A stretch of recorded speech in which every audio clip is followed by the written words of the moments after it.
De Villeneuve-de-la-Raho. Un village de 4000 habitants, pas si paisible qu'il en a l'air. Depuis des années, il est le théâtre d'une querelle de clochers. Ou plus exactement, d'une querelle de château d'eau. Bon, alors voilà. Voilà l'œuvre d'art. Depuis 1998, des antennes relais sont apparues à son sommet. Cette habitante, qui vit juste en face, en compte aujourd'hui 25. Je crois qu'on est le deuxième château d'eau de France le mieux équipé, après Poitiers. Mais enfin, Poitiers, je pense qu'il y a quand même plus d'habitants que nous, quand même. C'est pas la même ville. Voilà, bah, nous, on fait tout en grand chez nous. Depuis 4 ans, les riverains, très remontés, ont formé une association pour réclamer le démontage des antennes.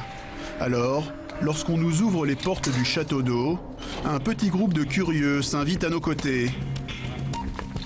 Mais très vite, c'est le malaise. Marie, qu'est-ce qui vous arrive? Je suis pas venue. Souffrance réelle ou psychosomatique? Difficile de trancher.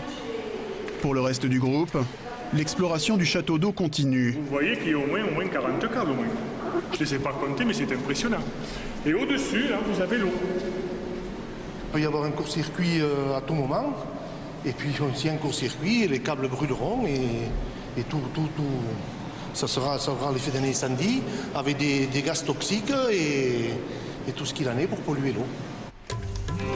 À l'image de ses habitants dans le village, ils sont de plus en plus nombreux à s'inquiéter. Sur les voitures et les maisons, ces affichettes morbides fleurissent un peu partout. La psychose gagne, d'autant que ces derniers mois, 3 des 220 enfants de l'école communale ont développé un cancer, dont une leucémie. Mais pour les autorités sanitaires, gare aux conclusions hâtives. Je vous confirme, en tout cas de manière nette, qu'il est actuellement trop tôt pour confirmer des conclusions et de liens entre les antennes et les pathologies, d'autant plus que les profils pathologiques des 3 enfants sont tous différents. Pas suffisant pour rassurer les habitants. 468 familles ont signé une pétition pour réclamer l'application du principe de précaution. En clair, déplacer les antennes. Après des mois de dialogue de sourds, la municipalité y voit surtout une opération de déstabilisation politique.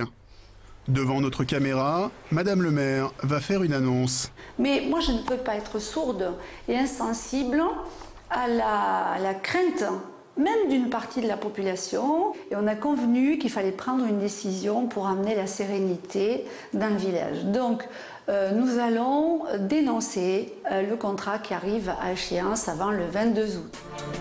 C'est une victoire pour les anti-antennes, mais pas totale.